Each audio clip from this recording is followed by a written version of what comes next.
Morning. A sterile briefing room at a high-security Air Force base, a sea of flight suits and heavy brass. Pilots and tactical officers gather for a high-stakes training evaluation. In the back row stands a new officer.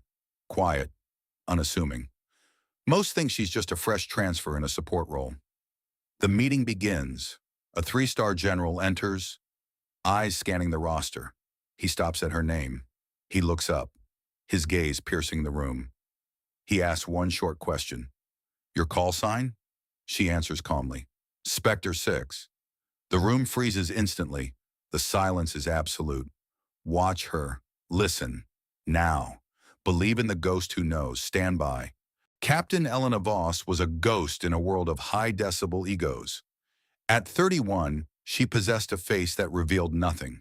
A map of absolute discipline and eyes that seemed to have seen the horizon and decided it wasn't worth talking about. She had arrived at the 48th Fighter Wing only 48 hours ago.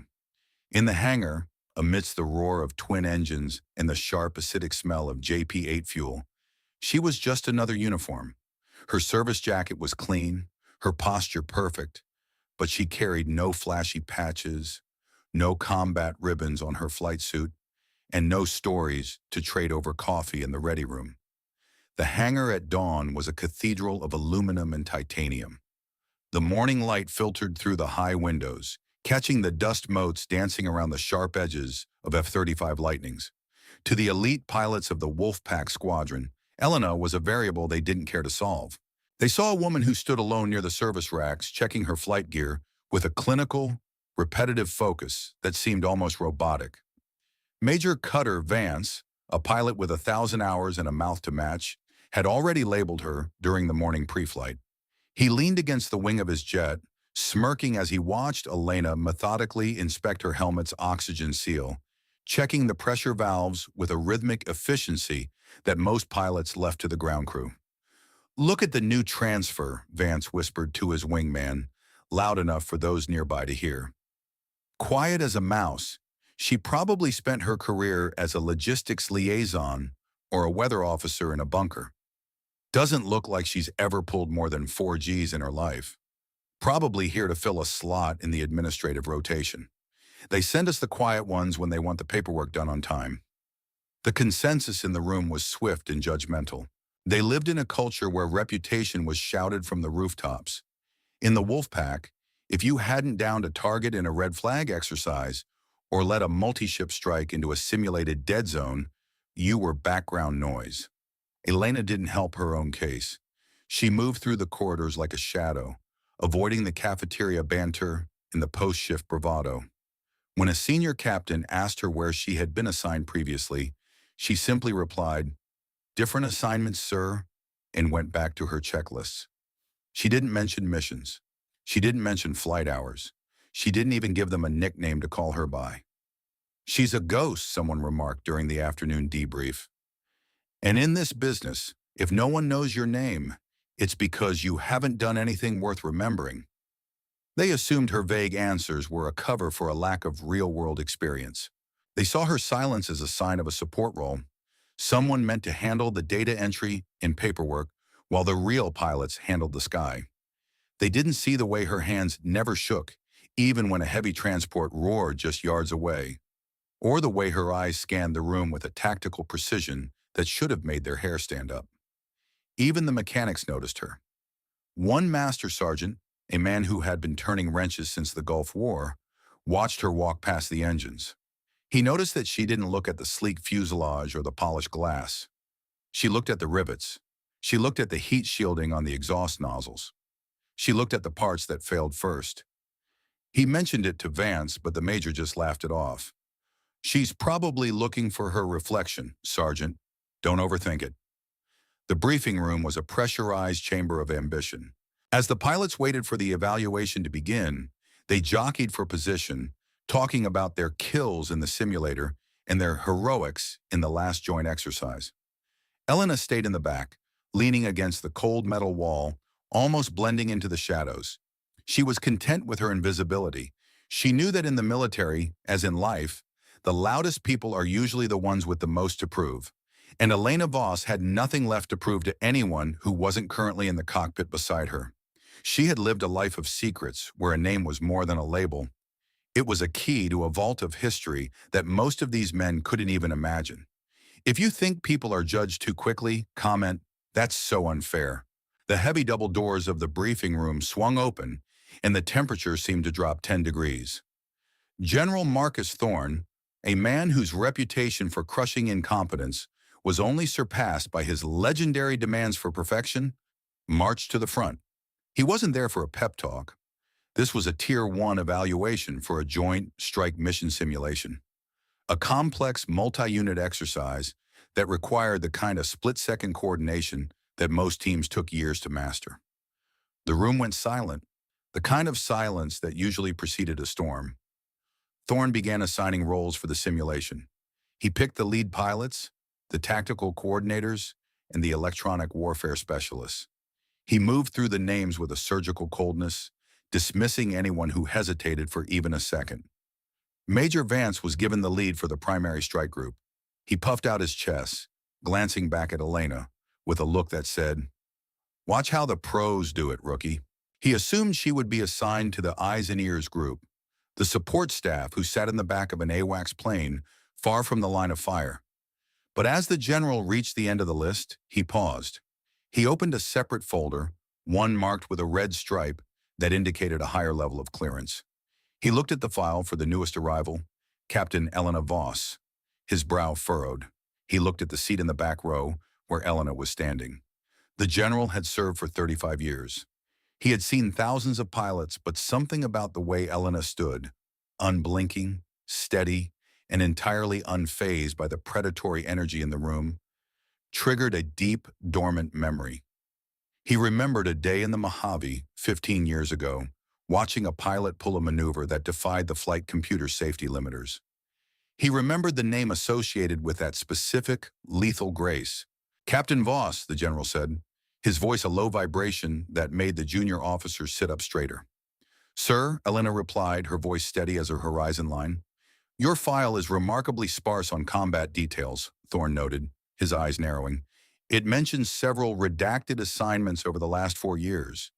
In a training exercise of this complexity, where we are simulating an integrated defense breach, we can't afford a weak link in the chain. I need to know your operational history. Who did you fly with? What was your primary focus?" Elena didn't hesitate. She didn't look for an excuse or try to fluff her resume. "I was attached to various joint task force units, sir, usually in a high-threat environment suppression and extraction role. My primary focus was gap filling when the standard protocols failed. I was the person you sent when the radar went dark." The pilots in the front rows snickered. "Suppression role? That's a fancy way of saying she stayed in the back and watched the radar," Major Vance whispered to his neighbor. The laughter was low, but it rippled through the front seats like a wave. The general didn't laugh. He kept staring at her. He remembered a debrief from a classified rescue mission in the Hindu Kush 3 years ago, a mission that had officially never happened. The report had mentioned a Spectre unit that had held a corridor open for 6 hours against a full-scale insurgent anti-air battery, flying a disabled gunship through a canyon that was only 50 feet wider than the wings. The lead pilot of that unit had been a legend in the special operations community, someone who didn't exist on paper but lived in the nightmares of their enemies. "Your call sign, Captain," the general demanded. It wasn't a casual request. In the military, a call sign isn't just a nickname. It's a legacy. It carries the weight of every mission, every mistake, and every life saved. It is the name you use when the world is burning, and you are the only one left to put it out. Elena took a breath. The room went into a vacuum of sound. She looked the general directly in the eye, her expression unchanging, her voice carrying a frequency that seemed to cut through the very air. "Specter 6, sir." The effect was instantaneous. The general's hands, which had been resting on the podium, gripped the edges until his knuckles turned white. 2 senior colonels in the front row stood up instinctively, their chairs screeching against the floor like a scream. A veteran pilot near the window, who had been lazily spinning a pen, dropped it. It hit the floor with a tiny echoing clack that sounded like a gunshot in the total silence. Major Vance's smirk didn't just fade, it evaporated. He looked as if someone had just told him the sky was falling. The name Specter Six didn't just carry history, it carried a terrifying gravity. It was a name that had appeared in the most classified after-action reports of the decade. It belonged to the pilot who had navigated a disabled transport through a mountain pass in a blinding snowstorm to save a stranded platoon. It belonged to the officer who had led a four-ship team into a dead zone to extract a downed SEAL team when everyone else said it was a suicide mission. The pilots who had been mocking her just seconds ago were now staring at her as if she had just grown a pair of wings. The atmosphere in the room didn't just change, it solidified into a heavy, respectful awe. They realized then that the quiet transfer wasn't a support officer or a rookie liaison. She was the person they had been studying in their advanced tactical manuals for 3 years. She was the ghost who had held the door open while the rest of the world escaped. If you realize some names carry history, comment, I was wrong. The briefing room felt like it had been emptied of oxygen. Every eye was locked on Elena. The mockery that had permeated the air for the last hour was replaced by a suffocating sense of disbelief.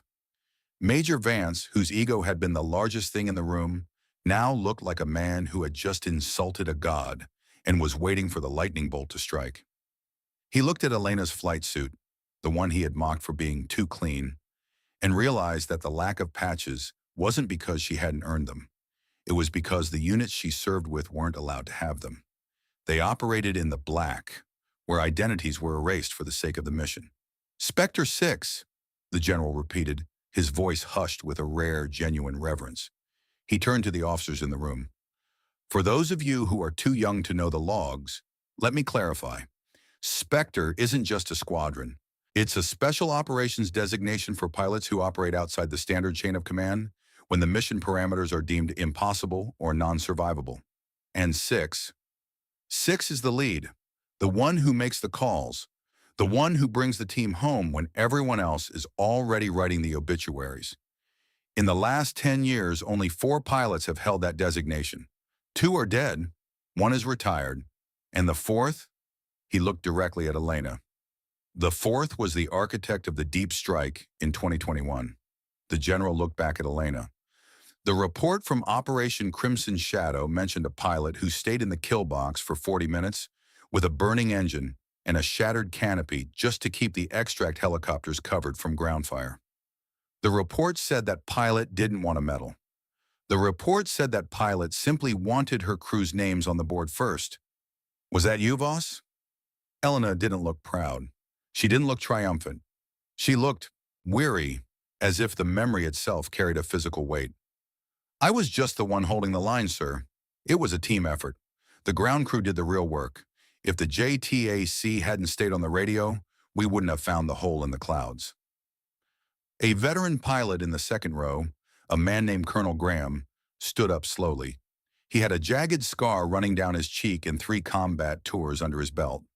He was the kind of man who never spoke unless it was necessary. He looked at Elena with an expression that was almost pained. I was on the ground during Crimson Shadow, Graham said, his voice raspy and full of an emotion that the younger pilots had never heard from him. I was the JTAC calling for air support when the mountains started screaming with lead. We were pinned down, out of water, and we had 3 casualties. I heard a voice on the radio, calm, clear, almost bored, telling us to stay low while she cleaned the house. She flew so low the heat from her engines melted the snow on our position. We thought it was an angel with a Gatling gun. I've spent 3 years wondering whose voice that was. I owe you my life, Captain. My entire team does. The colonel didn't salute. He simply bowed his head, a gesture of respect that carried more weight in that room than any formal protocol. The revelation hit the younger pilots like a physical blow. They realized that Elena Voss wasn't new. She was the person they had been trying to emulate in their training simulations. She was the one who had written the unwritten rules of modern close air support. She had navigated through situations they only saw in movies, and she had done it without ever asking for a single headline or a promotion. Her silence wasn't a lack of experience. It was a lack of need for validation. Why didn't you say anything? Major Vance asked, his voice now small and full of a burning, genuine shame. We were. We were treating you like a rookie. I said things. I mocked your gear. I called you a liaison. I even suggested you were here for the administrative rotation. Elena turned her gaze toward him. There was no anger in her eyes, no desire for revenge, just a quiet, unshakable integrity. In the cockpit, Major, your resume doesn't fly the plane. Your ego doesn't pull the trigger. We are only as good as the mission we are currently on. I didn't come here to be Specter Six. I came here to be a pilot in your wing. My past is just data. Your mission today is the only thing that matters. If you're focused on my reputation, you're not focused on the radar. The sky doesn't care who you were 3 years ago. The general nodded slowly, closing the folder on the podium. He realized that Elena's sparse record wasn't because she lacked experience. It was because her experience was so sensitive, it could never be made public. She had been Specter Six because she was the only one who could operate in the dark, and she was here now because she wanted a life where she didn't have to be a ghost anymore. Captain Voss, the general said, his tone final and absolute, you will be the mission commander for this exercise. Major Vance, you will be her wingman. You might actually learn something about what it means to lead a team without making a sound. The rest of you, take a good look at that uniform. That's what a hero looks like when they aren't looking for a camera. Dismissed to the hangar. Major Vance didn't argue. He didn't even blink. He simply stood up and offered the sharpest salute of his entire career. Yes, sir. The room began to clear, but no one was talking about their kills or their stats anymore. They were walking out in a heavy silence, following the woman they had spent the morning ignoring. Elena Voss walked toward the hangar, her helmet under her arm, her pace steady and humble. She didn't look like a legend. She just looked like a pilot going to work. But as she passed the service crew, they didn't just nod. They stood at attention. They knew. The Spectre was back. If you believe real reputation is built in silence, comment, I am in debt. The training exercise lasted for 4 grueling hours. It was the most disciplined, precise, and effective session the Wolfpack Squadron had ever recorded in its history. There was no chatter on the comms. No one tried to be a hero.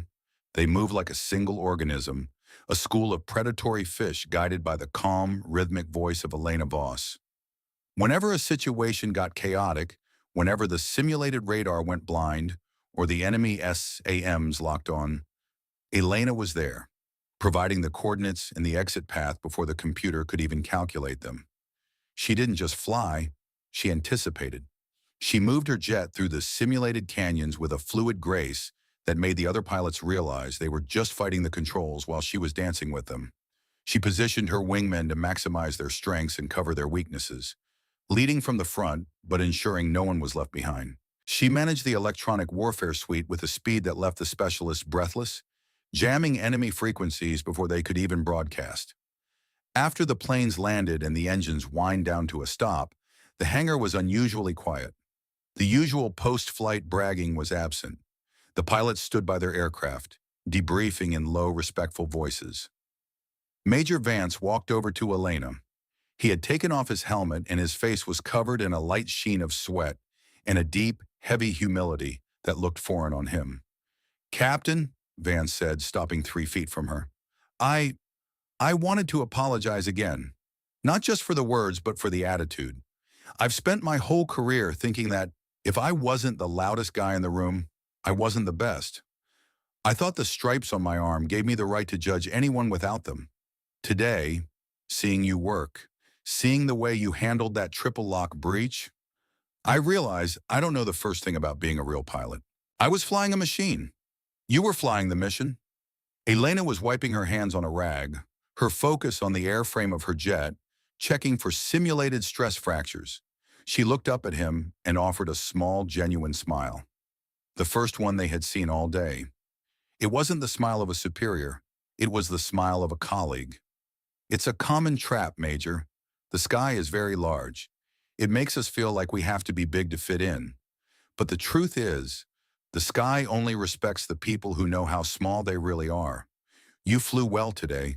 You stayed on my wing when the sim got hot and the EWS failed. That's all I need from you. The rest is just noise.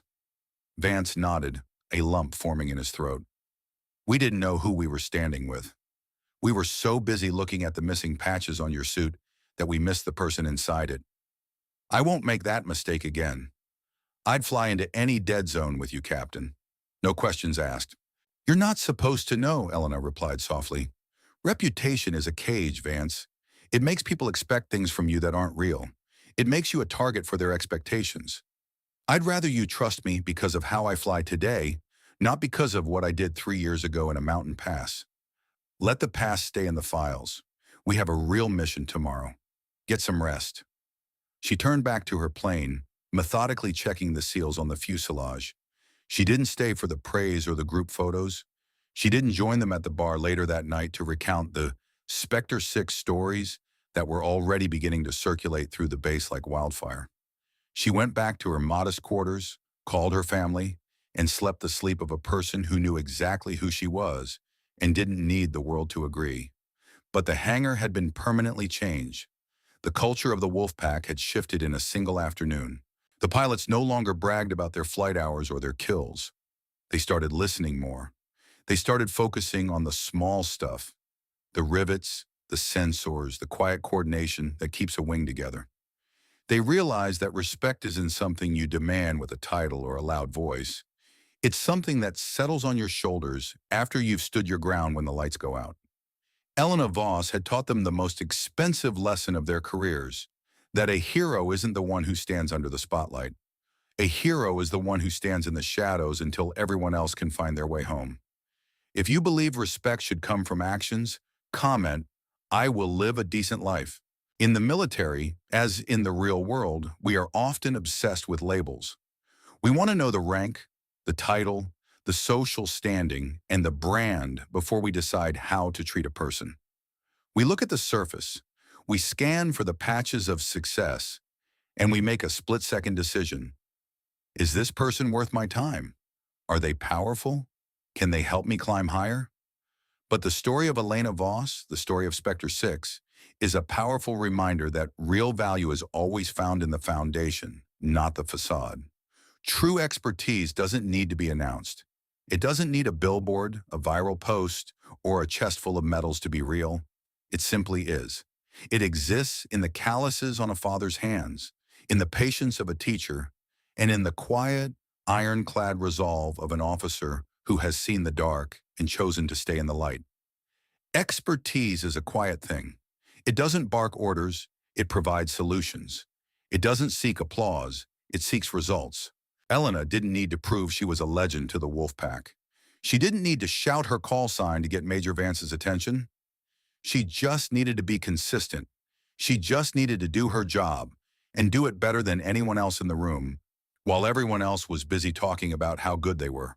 And when the moment of truth arrived, when the general asked the question that stripped away the camouflage, the answer was enough to change the rhythm of an entire squadron. One name was enough to shatter an entire room's worth of arrogance. But it wasn't the name itself that had the power. It was the years of sacrifice, the hours of silent training, the losses endured in secret, and the unshakable integrity of the person behind it. Elena Voss proved that the strongest reputations are built when no one is looking. They are built in the muddy trenches, the burning hangars, and the lonely cockpits at midnight. They are built by the people who show up, do the work, and then vanish back into the shadows because the work was the reward. We often overlook the ghosts in our own lives, the people who keep the system running, the ones who fix the errors before they become catastrophes, the ones who hold the line so we can sleep in peace. We mock their silence, we judge their clean resumes, we assume they lack ambition because they don't fight for the spotlight. But in reality, they are the ones with the most power, because they aren't controlled by the need for validation. They are controlled only by their own high standards. So the next time you see someone standing quietly in the corner, or someone who doesn't feel the need to brag about their achievements, look closer. Don't judge the book by its cover, because you might be looking at a specter. You might be looking at the very person who will hold the line when your world starts to shake and the light starts to fail. Character is a silent language, and those who speak it fluently are the only ones who truly change the world. They are the ones who don't need a salute to know they've won. They are the ones who are already home before the applause even starts. They are the foundation. And without them, the glass towers of our ambition would have crumbled long ago. Elena Voss didn't change the wolf pack because she was a legend. She changed them because she was a professional. And in a world of amateurs shouting for attention, that is the most disruptive thing you can be. If you believe the strongest reputations are built quietly, leave a comment below. And if stories like this remind you that real experience doesn't need to be announced, don't forget to subscribe for more.